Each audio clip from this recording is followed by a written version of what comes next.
about the situation.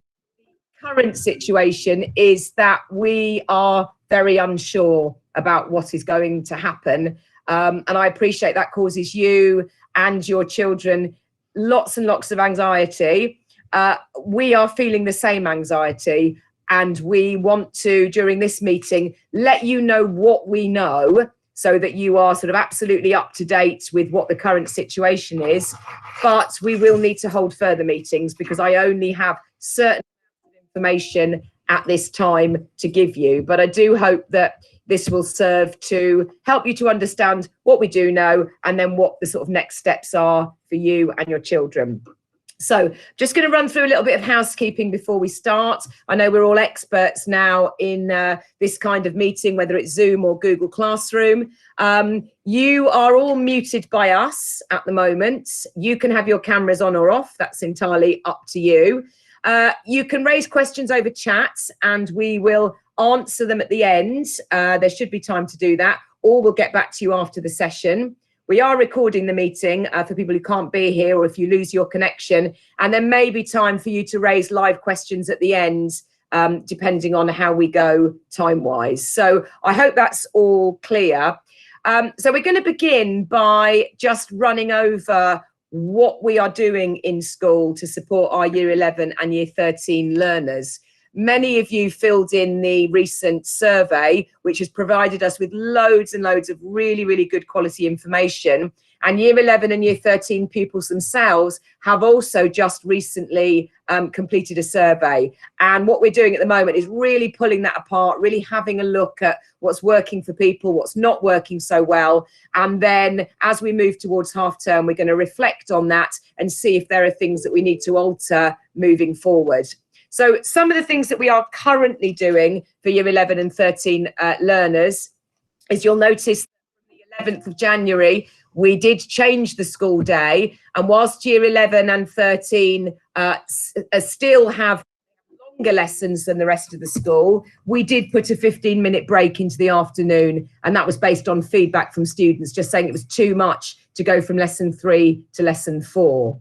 We are continuing with the intervention after school, and we were really waiting for parent feedback on that and pupil feedback. The vast majority of you that responded to that survey, as well as the pupils, and that was over 75%, actually say that they want that intervention to continue. Some parents did say actually it was too much, so to have a full 4-day lesson and then intervention after school was too much. But the feedback at the moment suggests that actually people do appreciate that. Some pupils, and this doesn't affect all of you, some pupils, particularly at A-level, we have targeted pupils where there are real gaps in learning to have one-to-one remote tuition for key subjects. So that's something that the funding has come from central government, and some of you will be having that tuition from tutors outside of school. Now, we don't have enough money for that to be for everyone, so we have based the targeting of that, as I say, where the gaps over lockdown have really become bigger for certain students. If you really feel that that's the situation for your child and you would like us to see if there is anything that we can do to give you one-to-one tuition, then please contact Mr. Tobias or Miss Key. But again, there's only a finite amount of money around that. And as I say, we've had to target that where we feel it really needs to go. In addition to that, Year 11 and 13, and again, the feedback on this was very positive, should have ample resources on Google Classroom. So if your child ever says, I'm bored or I haven't got enough work to do, I don't think that that's probably the case, because certainly feedback and our own quality assurance suggests that there are plenty of resources, not just from lessons, but also revision on Google Classroom. Careers interviews have been taking place for Year 11, and many of you, if you haven't had them, Miss Burnett will be running those, and they are to support with pathways for next year, either at Heathcote or somewhere else. And Year 12 and 13 have been having their tutorial sessions in which they are getting support with their UCAS applications, apprenticeship applications. I will be honest that the feedback we're getting at the moment is that those people in Year 13 applying for apprenticeships is really, really challenging. Obvious reasons, but again, we're here to help and support if Year 13 are getting a little bit stuck around apprenticeships. I mean, that's a national issue, so I'm not sure really how we can solve it, but we are always here to try and help and support. And then in addition, there are the weekly careers bulletins and the assemblies. So what I would say around that is that that's what we're doing at the moment. We've got a lot of feedback from you about those things. If there's anything else that you think we could be doing at this stage to support year 11 and 13, please let us know, either in the chat or let us know. You can email me or email Miss Key Rose, head of year 11, or Miss. So moving on, we want to just give year 11 parents, first of all, just a little bit of feedback about the survey that 90 of them completed, just so you get a sense of actually how year 11 as a collective, or at least 90 of them, are currently feeling about lockdown and the future of assessment. So I'm just going to hand over to Miss Argyrakis, who's just going to give you some feedback from that survey. Hello, good evening. Thank you for coming. As you may or may not know, the year 11 pupils completed a survey earlier this week, answering several questions about their experience of remote learning throughout lockdown and how they're feeling, how they're coping, areas that they're finding positive and areas that they're not finding more complicated. Generally, feedback was quite positive, which is good. As you can see, 64% of our pupils in year 11 are having a positive experience at the moment. However, there are some issues, such as students feeling that they need more help. They're feeling quite low at the moment, often quite depressed and find it difficult to get up and be motivated in the mornings. Many pupils are saying that they feel that there's currently too much screen time, particularly with the after-school intervention. As you can see, 86% of pupils feel they have good communication with teachers, which we feel is a real positive. And we know just from speaking to teachers, speaking to pupils, that there's lots of communication in lessons, after lessons, and through the feedback teachers are giving pupils. 77% of pupils are saying they're enjoying their online learning experience, and 66% are rating the education they're receiving as good or better. Pupils have spoken about in quite a lot of detail about what they're enjoying, but we've had a look at the things that are coming up more frequently, and a lot of pupils are saying that they are doing a lot more independent learning, which is a real positive. They feel more focused.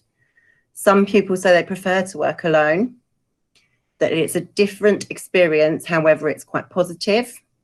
A lot of the lessons are engaging, and they feel quite safe learning at home during COVID. They're also experiencing new ways of learning and new platforms and learning from that. We've also taken on board some of their feedback about what we could be doing better and what needs improving. Some of the things that are coming up are sometimes pupils feel that the lessons are a little rushed. They would like them to be more focused. They miss their peers and that interaction that they have in school. And there's quite a lot of anxiety about the uncertainty of exams, which they can't really talk about.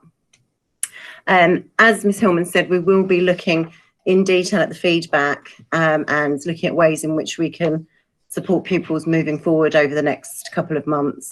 And as we receive more information and we get more guidance, hopefully this feedback will help us to know what to put in place to support our pupils.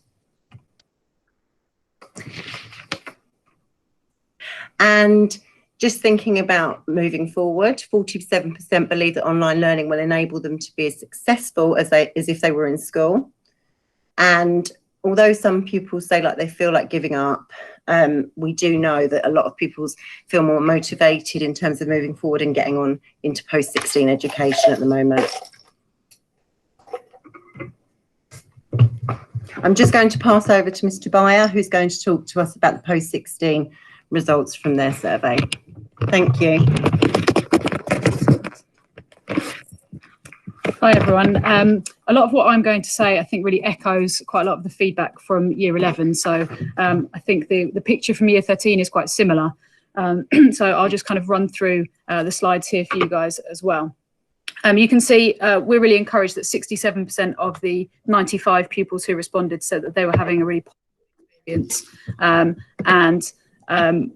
that's a really good starting point. I was also really pleased that 92% of year 12 and 13 felt that the communication they're having with their teachers is really a good feature of learning at home as well. And I'd really encourage, I can see there are some people in here in year 13, to keep up with that communication. If you feel you need any support, then to keep in touch with us. 74% enjoy the online learning, and 78% say that they feel the education they're receiving is good or better. So despite all the uncertainty, despite some of the challenges that we know are there, and that 31%, a third of our year 13s saying that sleep and lack of motivation and not having that other outlet, you know, exercise, seeing their friends and their peers, we recognise that challenge. We know that it is there, but the platform of positives is also really encouraging. So equally, things that have been enjoyed to do with independent learning, to do with greater flexibility in how they learn and the things that they're doing from home. And that Google Classroom is providing a really positive platform for that as well, that the organisation and the topics and access to revision materials is something that has been a real strength as well. We're also really pleased that obviously we've come on a big learning journey as teachers as well with all these new platforms, and inviting you into a Google Classroom now shows that we are having to experiment with new ideas of technology and new teaching styles, and we hope that some of those are going to turn into really positive features of more interactive lessons, and we're learning and sharing ideas all the time. And encouragingly, particularly if year 13s are going off to university in the world of work, that this is a real test of how they're able to manage their own time. What could be better? And as you can see, more exam questions and preparing for those next steps and the uncertainty that surrounds that. As we find out more, Ms. Hillman will talk to you in a minute about what we know so far from the consultation. Hopefully that's things that we can all build into lessons going forward to make sure that we're preparing for next steps, whatever they may look like. Taking on board as well that sometimes lesson time can feel rushed, and there's a lot of work to be doing for year 13, and the ability to private message the teacher. That's not a feature of Google Classroom yet. We'll look and see whether we can feed that back to Google. If not, I'd encourage them, that 92% who said positive communication was happening, to keep doing that and emailing their teachers as well. And looking, as we said, about those experiments to make teacher interaction within lessons even better as we go forward. It's a challenge, isn't it? 45% believe that online learning will make them as successful as if they were in school. And I think a lot of that is maybe to do with the unknowns, and thinking about dealing with stress, dealing with the uncertainty. But I'm really pleased to know that I think all those now UCAS applications are in. The extended deadline is tomorrow, and we don't have anyone left with an application to university to make. So that's 93 applications have gone into UCAS this year. And so that's a really large number of pupils who are hoping will start to receive lots of offers, and that will give them some reassurance about their next steps. And we've already mentioned the apprenticeship challenge, but with National Apprenticeship Week coming up, we're hoping that will give more opportunities to think about what success looks like, what those next steps might be. So I'm going to pass back to Ms. Hillman, who's going to give you a bit more of an update on the consultation. Hi, so some real positives there, and you know, all massive respect and thanks to you as parents for supporting year 11 and 13, but also to you know, the pupils that are listening in on this. I think you've done amazingly well. You know, your feedback was really useful in the survey, and I think there's some real positives there. I think, you know, and our parents just put this in the chat, and I absolutely agree that the 34% of pupils in year 11 and the 28% in year 13 that actually believe that online learning is going to make them less successful, they strongly disagree that they're going to be as successful, is something that, you know, it is a national issue. But we need to really think about Heathcote and think about really delving down a bit deeper into the pupils that have said that and seeing what we can do to support them. So please don't think we're just going to gloss over that. You know, we really need to think about how we can support those pupils that have got the learned helplessness and just feel that, you know, they don't know what's happening, it's not worth it, and it's really stressful. So, you know, rest assured, please, that we will be dealing with some of those individually, but also thinking as a school and sharing good practice with other schools about what they're. So we've talked about the situation at Heathcote and some of the early feedback. I want to move on now to the consultation document that the DFE have sent out. Now, I have forwarded that to parents, and I would absolutely please ask you that if you haven't completed that consultation and given your thoughts and feelings, that you do that. So I'm going to give you the deadline for that at the end of this presentation. We have completed it as a school. So we have responded to that consultation, and we have given our feelings and opinions about what we feel is appropriate. So just to update everybody, and if you have read the consultation, it is a long document, so I apologise for repeating it again, but this is what the DfE are currently consulting on. So first and foremost, that pupils continue with their education in school for this academic year. We've just recently heard that the government plan that children will start coming back from the 8th of March. I've got to be honest, I think that's very early and very ambitious, but we shall see. At least it's a date that we have. So that is what the DfE are assuming, that pupils will come back, be it the 8th of March or be it otherwise, and they will continue with their education right up until probably longer than they normally would go on study leave. So certainly probably up until about May, June time. They are also proposing that pupils would be assessed by teachers instead of the formal exams, the traditional exams in late May, early June. And they've changed the language since last year. So last year they called them centre assessed grades. They are calling them teacher assessed grades this year, a tag rather than a CAG, which was last year. And the reason that they are doing that is really that they are actually saying that it is teachers that know pupils best. So, you know, the algorithm from last year is long forgotten, and they, I think, deliberately using the vocabulary teacher assessed grades. They are proposing that these grades would be submitted by mid-June. So we would be submitting those to the exam board. And then for the rest of June, the exam boards would be quality assuring that process. Now, that does not mean they'll be visiting every school and interviewing me as the head and saying, well, what have you done to make sure these grades are accurate? And what they're proposing is that they would perhaps visit schools that were in special measures, for example, or visit schools where new schools that don't have a track record of, you know, being of exam boards coming in and visiting during the normal exam process and having positive feedback. So certainly the expectation would be that not every school would be quality assured, but they would do some sampling of certain schools. They are then proposing that the results would be issued to students early in July. Now, again, quite how they are going to manage to do all of that during that period of time, I think is quite optimistic. But that is, you know, what they are proposing. And at that stage, pupils would be able to appeal. So that's why the results would come early, to give pupils an opportunity to appeal. But they are very, very clear that that appeal could not be an appeal about, oh, my teacher doesn't like me, or it couldn't be around about, it could only be about whether or not the school had followed processes accurately. So I think one of the big concern from parents, and again, I've just noticed that that's come up in here, is the issue around unconscious bias.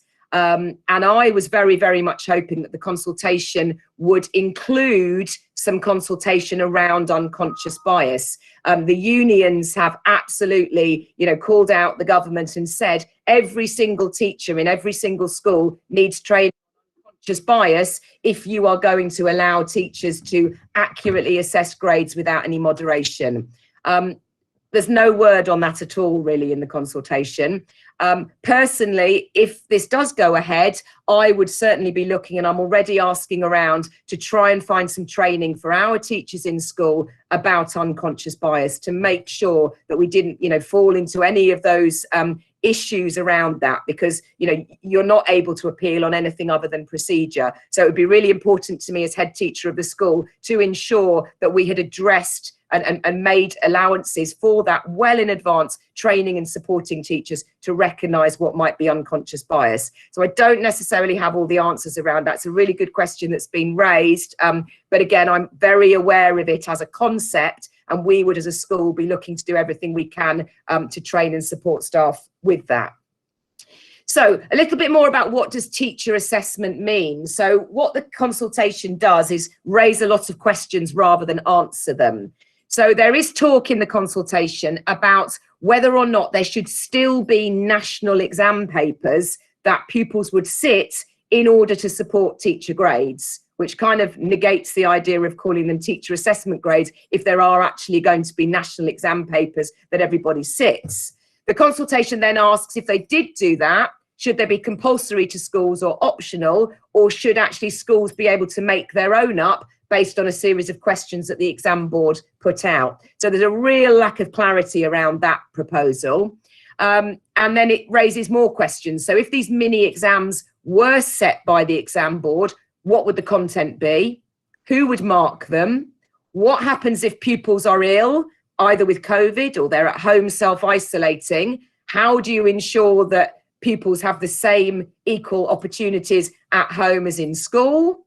What if the papers can't be sat in school because it's not safe to be in the building? If they're all done as externally set exams, then you're not cancelling exams. And would schools have a menu of papers to choose from? So for me, that is the real issue that lacks clarity. I think some of the proposals I referred to on the last slide, actually, they've almost made their mind up. They're just asking for consultation. This is the bit for me that I've got very, very little clarity about. The response that we've given as a school, and you may agree or disagree with this, is that our feeling would be that they would be useful in maths and English, and that actually if you're going to do them in any subject, they should be in maths and English, and that you should only do them if we can absolutely guarantee equality of opportunity. So, for example, they were proposing that these exams could be taken in schools over a 2-week period. So how you could do that, because they'd be on Twitter and social media by the end of the first school taking them, again, there's a big lack of clarity around that. So as a school, we have said, if you're going to use them, you've got to guarantee consistency and equality. And actually, we would say that if you are going to do, they need to be done in maths and English as a benchmark, but not the other subjects. Now, again, you may disagree with us on that. And if so, the consultation is open to you and you have an opportunity to give your feedback on that. But for me, that's the area that I really can't get a sense really until the consultation is over about where the DfE are going with that. The other evidence that they suggest, regardless of whether they do these sort of mini exam papers or not, are, and they actually state these in the consultation, are formal tests, mock exam results and candidate work. And they don't really give any more detail around about those things. What I will tell you as parents is that we have been very mindful of that ever since September. And we have made sure that heads of department are regularly testing children, in lessons, testing their learning through the Rosenshines principles. We have had one set of mock exam results, albeit the mock exams weren't perfect because some people had to do them at home. And also, pupils are uploading work via Google Classroom at the moment. So we are very aware that whatever they decide, we need to have as much evidence as possible in order to make our assessments of pupils fair, as fair as they can be. So whilst all that has been going on, the exam boards have also been changing the content of the exam board. So in some subjects, they've taken things off and taken things away. Your children will mostly be aware of that. And if there's any year 11s and 13s there, you should be aware of what's been removed from the syllabus. If you're not sure, from next Monday on the website, under this link, will be the summary of every single exam paper that we do in the school and what's been removed, just in case you've got any questions around about that. That should be a good summary for you. So what are we going to do at Heathcote to try and address the current situation? Now, again, this might not reassure you. It might raise more questions, but bearing in mind what we know, we think that this is the best information that we can give you at this time. So working on the assumption, and I'm not convinced that this will be the case, but this is what we have to work on at the moment, that year 11s and 13s at the very least would return to school on the 8th of March. And again, that's assuming that the local authority allow us to open safely. If that was the case, we would be planning for a targeted set of mock exams that would take place the week beginning the 22nd of March. And that would last up to 2 weeks to make sure that we weren't absolutely cramming everything in. We must do it all in a week. They would not be a full set of papers. What we would be doing is we would be going to heads of department and saying, look, where are the areas that you don't feel you've got enough evidence on your year 11s? So history might say, actually, it's paper 3.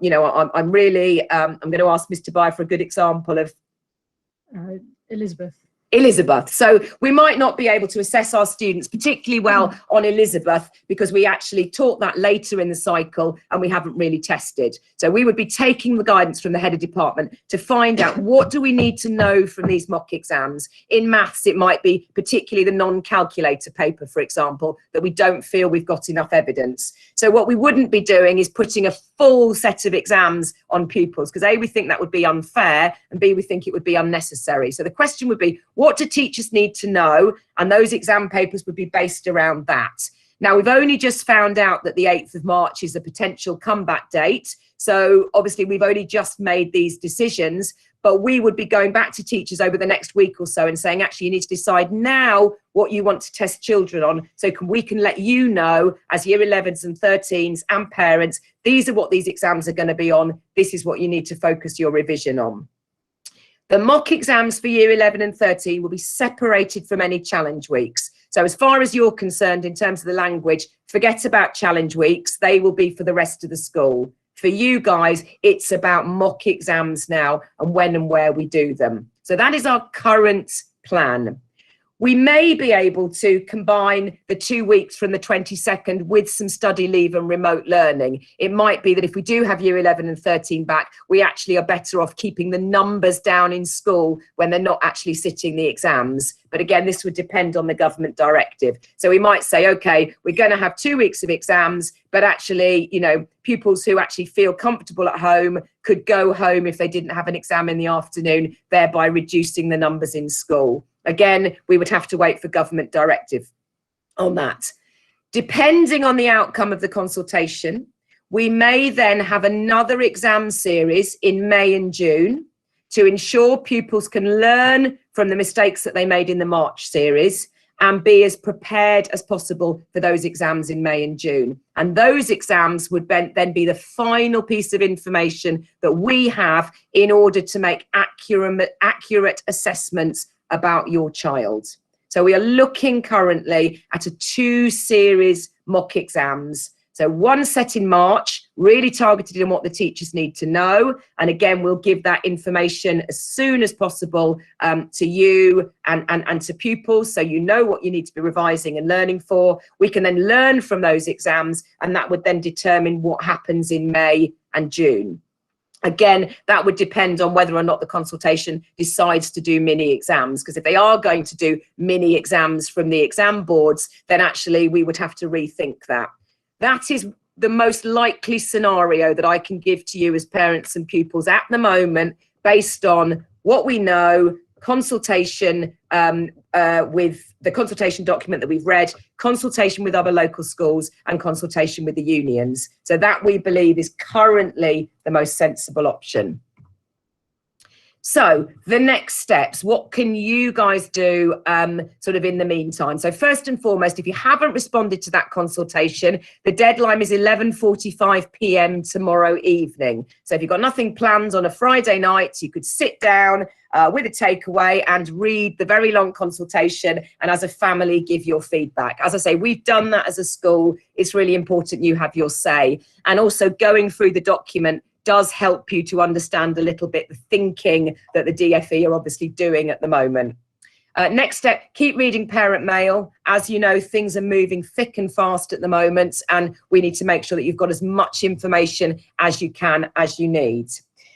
What your children need to do, and year 11s and 13s, if you're listening, this applies to you, focus on completing the work set and consolidating your learning after lessons. So, you know, if you've had a day of learning and there's something you perhaps didn't quite understand, put the time in to either emailing your teacher or going online or using revision materials to try and consolidate the bits that you're not sure about, making sure that you've understood it and making sure that you ask your teacher in the next lesson if you're not sure.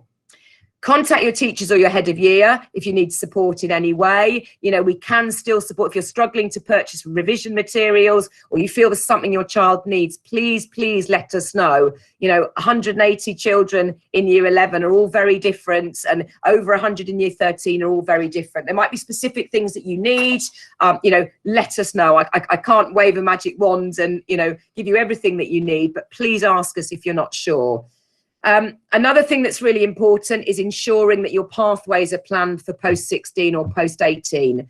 One of the things that I was most worried about last year's year 11 was once they knew the exams were cancelled, what's the point? And a lot of them switched off because of the sort of lack of direction from the government last year. They switched off in March, April, and then they had to come back to sixth form or university in September, October, having not studied or done anything and been really out of the habit. So I think if pathways are planned, it gives a real opportunity for students to actually think ahead and say, okay, well, we're in this awful situation at the moment, but by September, October, actually, I could be doing A-levels, I could be doing a BTEC, I could be at uni, I could be on an apprenticeship. So for me, having something to hook into, I think is really, really important. So if your children are unclear, you know, use Miss Burnett, our careers advisor, or speak to the head of year to really help you to get some sense about what am I aiming for here. And I think that will really help. And certainly at the moment, you know, the feedback is that pupils are benefiting from the intervention and tutoring. Please ensure that your children do attend those and make use of those. So that is pretty much all we can tell you at this stage as a school. Like I say, I really, you know, I do like to give clear messages. I'm doing my best, but there are so many ifs, buts and maybes. I do appreciate that I'm not able to answer anything. So I'm just going to have a quick look down the chat, if that's okay. Some really good questions. So what are we doing about those children that are citing issues with learning? As I say, that the feedback from those surveys has only just come back. So, you know, you have my word that we are pulling that apart, unpicking it, really trying to understand what those issues are and how we can help and support. So I can't give you a full answer about that. In terms of uncertainty about exams, we're all a little bit uncertain about exams at the moment, but I hope I've given you a little bit of clarity. And for those people that aren't in the meeting, we will send this out to people again with a summary of what was discussed. An interesting point about online learning can't lead to greater success, and that is a feeling, not a fact. Yeah, again, it's interesting. I was very surprised by the positive feedback that we got from that. What I would say is that in year 13, you know, I've spoken face to face to some pupils, and actually there are some pupils that are really thriving, particularly in year 13, those pupils with very good independent study skills. They are actually really thriving from online learning, and it actually really suits them. Again, the results of this survey have only just come back, so we need to unpick that a little bit more, and then we will feed back to you as parents. The subject of unconscious bias, you know, whatever it is, you know, whether it's girls that do better in exams, whether it's certain ethnic groups, we are, as I say, looking into that as a school. We are hoping to get some direction from the government on that. The NEU, the biggest teaching union, are really pushing for universal training on that. Again, if that doesn't happen, I will commit to you as a school, and I know the governors are very, very hot on this, and they will challenge on this, that we put something into place for our own teachers to try and begin to address those issues. The triple science question around about the new teacher, I know that has caused some anxiety to people. What I will say is the feedback on her as a teacher has been absolutely huge. I mean, really, really strong. In fact, I contacted her today to say, wow, there's some excellent feedback there. I will pass that specific question from that parent on to the head of science and ask that person to contact you. There's a question about virtual workshops, and I think that's possibly referring to careers workshops. I can't actually answer that, because I know I've had a very similar situation at my daughter's school, where a lot of those workshops that they're offering in the newsletter are actually when she's supposed to be doing the work.